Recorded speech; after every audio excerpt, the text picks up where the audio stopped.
fourgon hors caméra. Vous avez un contexte dans lequel Abdul Haq sort de la mosquée. L'un des premiers sur environ 4000 personnes qui commencent à sortir de la mosquée. Ce vendredi 13, c'est le vendredi 13 août. C'est son anniversaire. Je vous le dis parce que l'état d'esprit dans lequel il est n'est pas un état d'esprit énervé, agacé. Vous l'entendez coudre avec n'importe qui. C'est l'état d'esprit de quelqu'un qui sait qu'il va rompre le jeûne avec son papa. Et c'est un moment précieux auquel il se prépare parce que son papa va partir le soir même.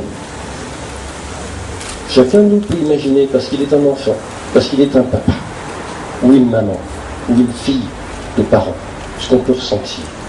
Alors c'est plutôt un sentiment de paix, de joie, d'impatience de retrouver son papa qui va partir, qui est là pour peu de temps. Voilà ce qu'il a dans le cœur. Et puis 4000 personnes sont en train de commencer à sortir. Remontent de la rue Jules Aubert et tournent dans la rue Maréchal Leclerc, qui est piétonne. À quelques mètres de la grande mosquée, un fourgon de police qui essaye difficilement de se frayer un chemin. Pourquoi je dis difficilement ? Parce que chacun connaît les conditions de circulation des piétons, rue Maréchal Leclerc. Vous savez aussi que beaucoup de personnes anti-musulmanes se plaignent des stationnements à cet endroit-là, à l'heure de la prière. Comme si, parce qu'on est musulman, on devrait empiler les voitures les unes sur les autres, ou venir forcément à pied, même si on vient de loin. Il est un fait, incontesté, qu'il est difficile de se frayer un chemin.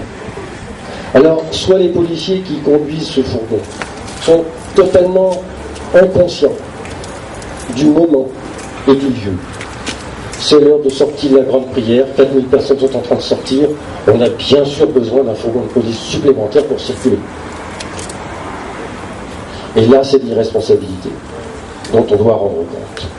Soit on en est conscient, et vous comprenez que c'est pire. C'est l'un ou c'est l'autre. Voilà ce qui se passe.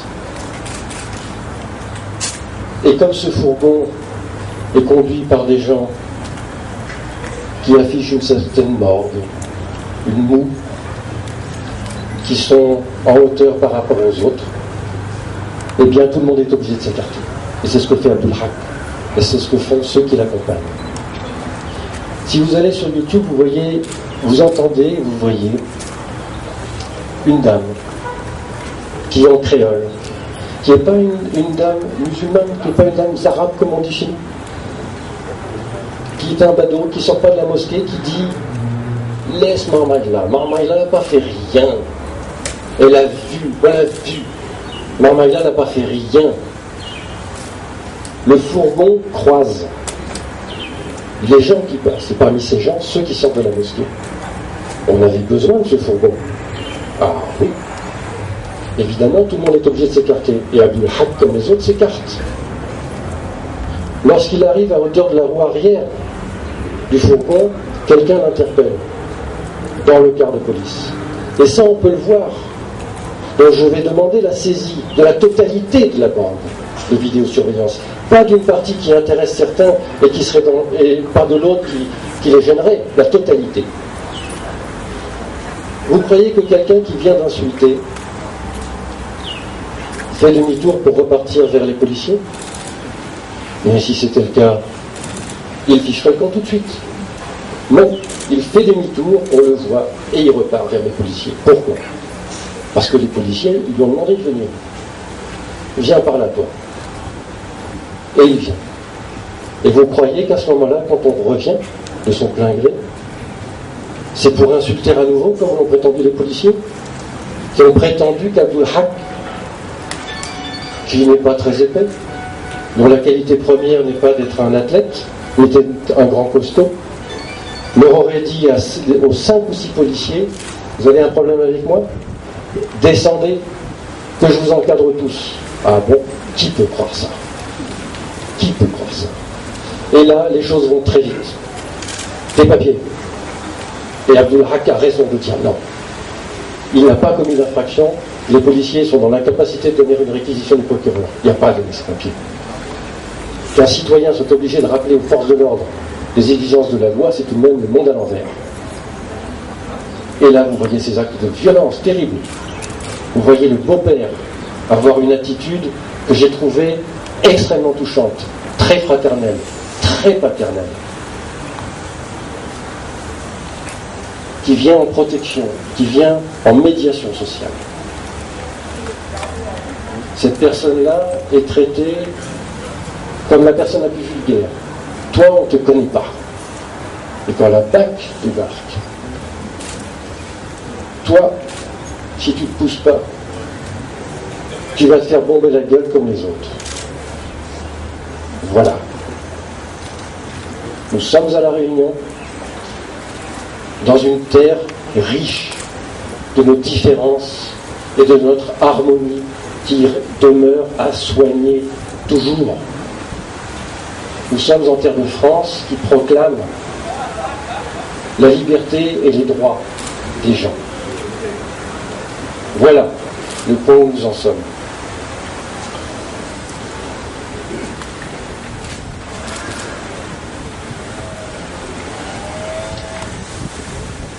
J'invite chacun, ce n'est qu'une invitation, à ne pas stigmatiser un corps ou une institution. Chacun d'entre nous, parce que nous vivions dans la convivialité, dans les familles. Chacun de nous connaît les membres de la police. Chacun de nous peut témoigner qu'il y a dans la police des personnes extrêmement dévouées, des personnes très courageuses, qui sont souvent les mieux placées pour nous dire aussi que dans leur rang, ils comptent des gens moins conscients qu'eux, moins honorables qu'eux, et qui savent qu'il y a partout, dans toute institution, quelle qu'elle soit, quelques abrutis parfaits et quelques cow-boys. Quand la Déclaration des droits de l'homme impose le droit de demander compte à tout agent d'administration, voilà ce que ça veut dire. Donc ne stigmatisons pas, mais ne laissons pas se commettre des injustices. Une injustice commise contre Abdul Haq, c'est demain une injustice commise contre d'autres. Alors des gens m'ont demandé, mais si ça n'était pas Abdul Haq, cette affaire aurait-elle eu l'écho qu'elle a? Je ne sais pas. Et peut-être ceux qui posent cette question ont une part de raison. Moi, ça m'attriste infiniment. Et en même temps, il y a quelque chose dont on doit se réjouir. Ça m'attriste parce que c'est une désolation que de penser que quelqu'un peut faire l'objet de violence, être tabassé, et que personne ne pourrait venir à son secours parce qu'il est anonyme. C'est terrible. En même temps, je me dis, si les mois suscités à La Réunion, et au-delà de La Réunion, par cette affaire, vient de ce que Abdul Haq est Abdul Haq, alors tous on lui doit un merci à Abdul Haq. Merci d'avoir permis que l'exemple soit donné aujourd'hui de ce qui ne doit jamais se reproduire, jamais, et à l'égard de quiconque. Je vous remercie.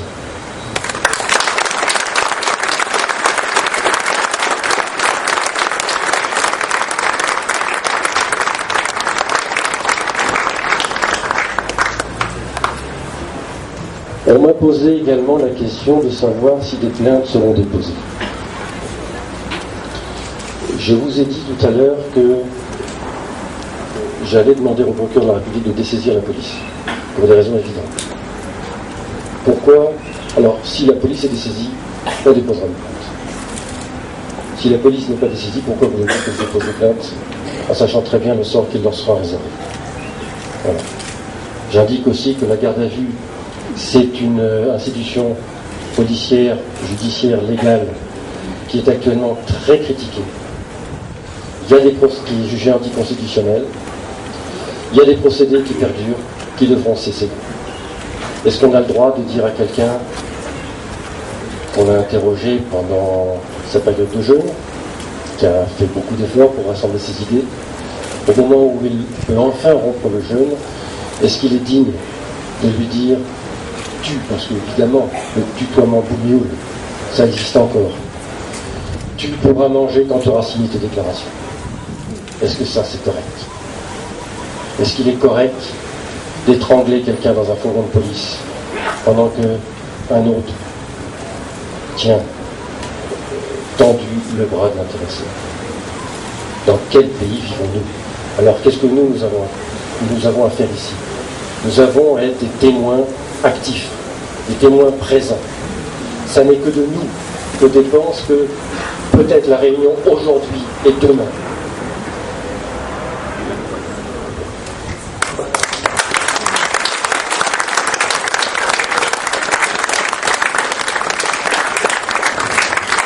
Je voudrais vous remercier pour Abdul Haq. Il n'est pas là parce qu'il est bouleversé. Il a besoin de quelques jours de repos. Je vous remercie pour lui, mais remercions-nous tous,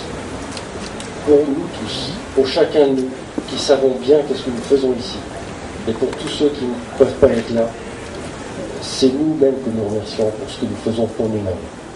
Merci.